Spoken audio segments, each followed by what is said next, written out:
Science అంటే అమ్మో అదో కఠినమైన సబ్జెక్ట్. ఫార్ములాలు, సిద్ధాంతాలు, అస్సలు అర్థం కాని పదాలు. అవును. ఈ భయాన్ని పోగొట్టి వాళ్ళలో సైన్స్ పట్ల ఒక జిజ్ఞాస, ఒక ఆసక్తి, దాన్ని ఎలా కలిగించాలి? ఇది ప్రతి టీచర్ ముందుండే ఒక పెద్ద సవాలు. నిజమే. ముఖ్యంగా టీచర్ ఎలిజిబిలిటీ టెస్ట్ అంటే టెట్‌కు సిద్ధమవుతున్న వాళ్లకు ఈ సవాలును ఎలా ఎదుర్కోవాలో ఖచ్చితంగా తెలియాలి. సైన్స్ మెథడాలజీలో ఈ బోధనా ప్రణాళిక అనేది చాలా చాలా కీలకమైన అంశం. అవును, సరిగ్గా అందుకే ఈరోజు మన చర్చ దీనిపైనే. మన చేతిలో సైన్స్ బోధనా పద్ధతులపై కొన్ని పరిశోధనల సారాంశాలు, నిపుణుల నోట్సున్నాయి. ఉన్నాయి.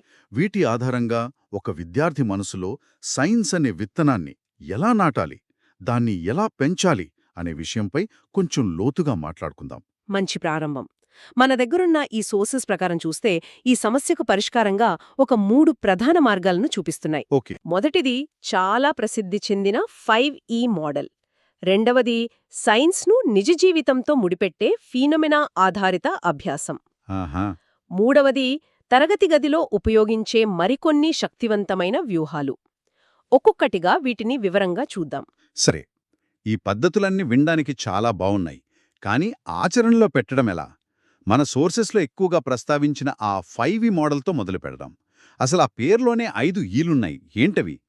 5E మోడల్ అనేది ఒక పాఠాన్ని నిర్మించడానికి ఒక అద్భుతమైన బ్లూప్రింట్ లాంటిది. ఇది కేవలం సమాచారం ఇవ్వడమే కాదు, విద్యార్థి ఆలోచనా ప్రక్రియను ఒక క్రమంలో నడిపిస్తుంది. ఓకే.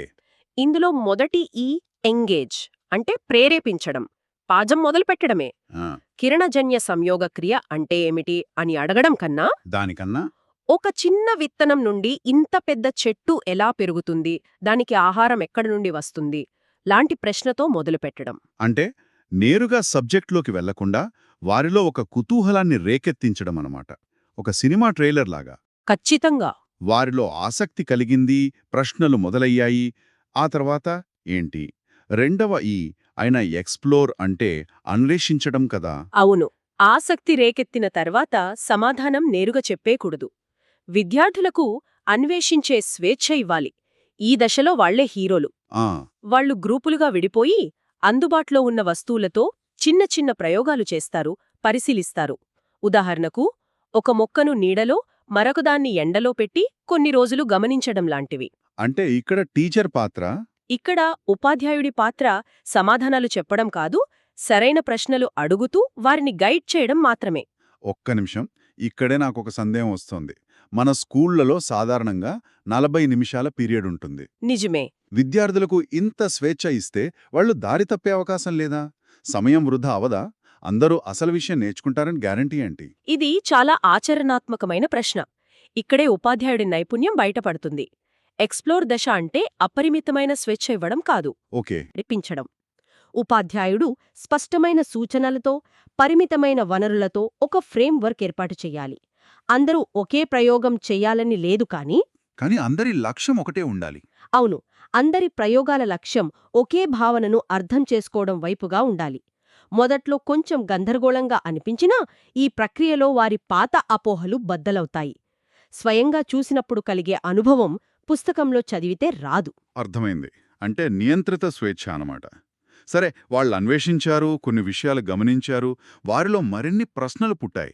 ఇప్పుడు మూడవ ఈ అంటే వివరించడం. ఇక్కడే ఉపాధ్యాయుడి పాత్ర మళ్లీ కీలకమవుతుందనుకుంటా. ఖచ్చితంగా. కాని ఇక్కడ వివరించడం అంటే లెక్చర్ ఇవ్వడం కాదు. కాదా? ముందుగా విద్యార్థులను అడగాలి, మీరు ఏం గమనించారు, ఎందుకు అలా జరిగిందని మీరనుకుంటున్నారు అని. వారి పరిశీలనలను వారి మాటల్లోనే చెప్పనివ్వాలి. ఓకే. వాళ్ళు చెప్పిన తర్వాత ఉపాధ్యాయుడు ఆ పరిశీలనలకు సరైన శాస్త్రీయ పదజాలాన్ని, భావనలను పరిచయం చెయ్యాలి. ఉదాహరణకు, మీరు ఎండలో పెట్టిన మొక్క బలంగా పెరిగింది కదా, దానికి కారణం సూర్యరశ్మిని ఉపయోగించుకుని అది ఆహారం తయారు చేసుకోవడమే. ఈ ప్రక్రియనే కిరణజన్య సంయోగక్రియ అంటారు అని వాళ్ల అనుభవాన్ని సిద్ధాంతంతో ముడిపెట్టాలి. ఇక్కడే అసలు మ్యాజిక్ ఉంది. వాళ్ళు చేసిన ప్రయోగానికి ఒక శాస్త్రీయమైన పేరు, ఒక నిర్మాణం దొరుకుతుంది. జ్ఞానం వచ్చింది కానీ అది వాళ్ల మెదడులోనే ఉండిపోకూడదు కదా. ఉండకూడదు. అందుకే తర్వాతి దశ ఎలాబరేట్ అంటే విస్తరించడం. దీని అర్థం విద్యార్థి నేర్చుకున్నదాన్ని ఇంకొంచెం లోతుగా తీసుకెళ్లడమా? కేవలం లోతుగా తీసుకెళ్లడమే కాదు, విస్తరించడం కూడా. అంటే నేర్చుకున్న భావనను ఒక కొత్త, తెలియని పరిస్థితికి అన్వయించడం. అంటే ఎలా?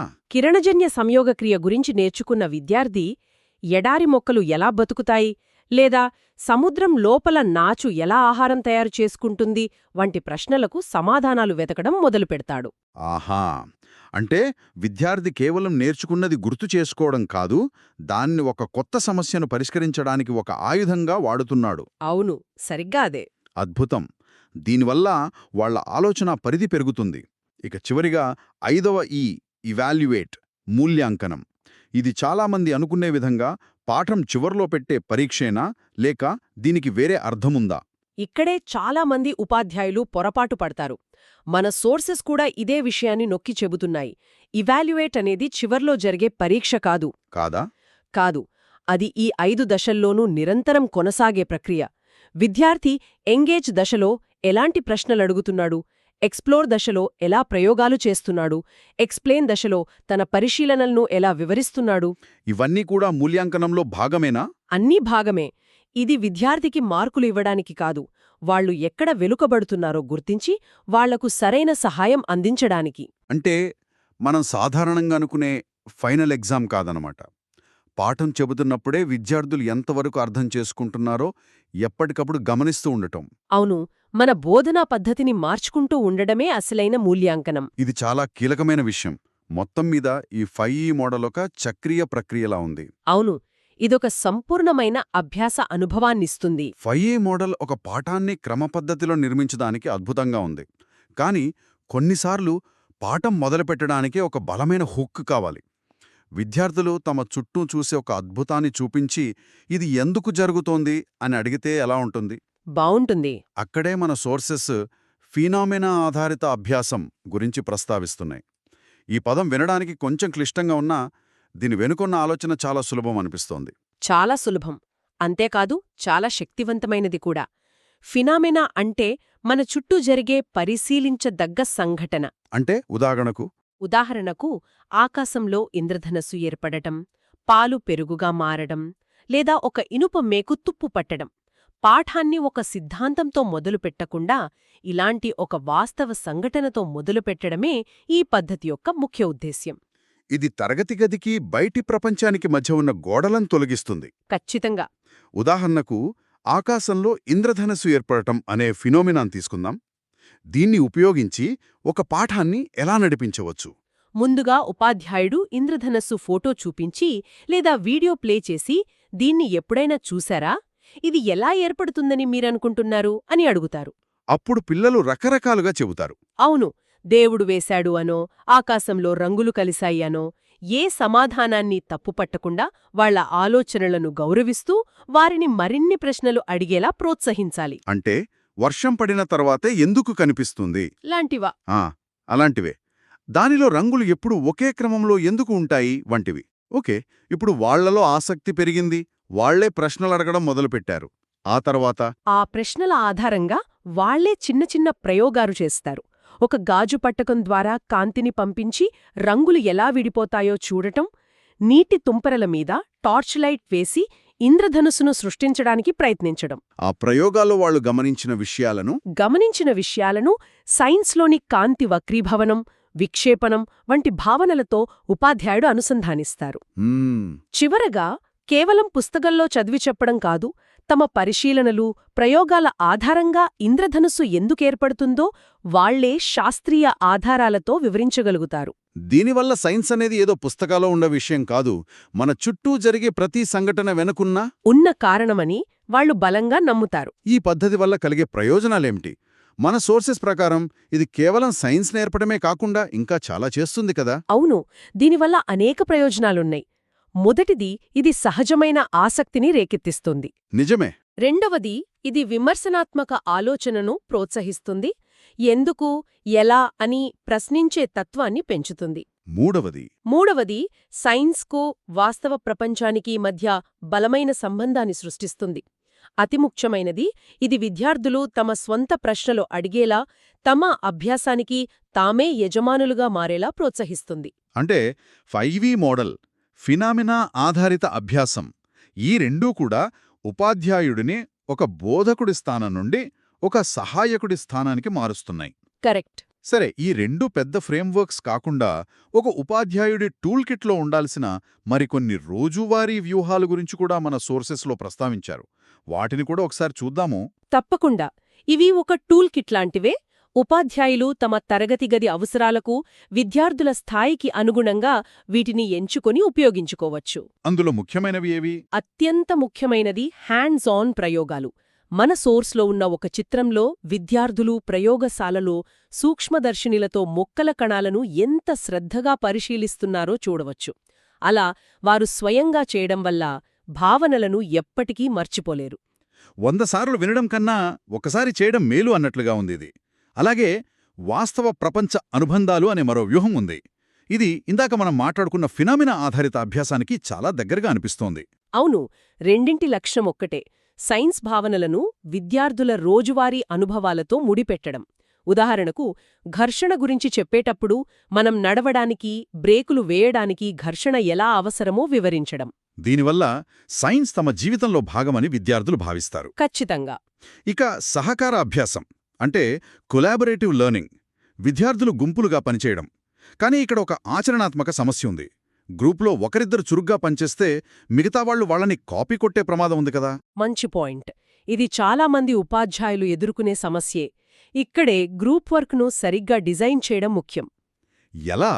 ప్రతి విద్యార్థికి గ్రూప్లో ఒక నిర్దిష్టమైన పాత్ర లేదా బాధ్యత అప్పగించాలి. ఒకరు రీసెర్చ్ చేస్తే మరొకరు ప్రయోగం చెయ్యాలి, ఇంకొకరు ఫలితాలను రికార్డ్ చెయ్యాలి, మరొకరు ప్రెజెంట్ చెయ్యాలి. అంటే అందరి భాగస్వామ్యం తప్పనిసరి. అవును, అందరి భాగస్వామ్యం ఉంటేనే ప్రాజెక్టు పూర్తయ్యేలా టాస్క్ను డిజైన్ చెయ్యాలి.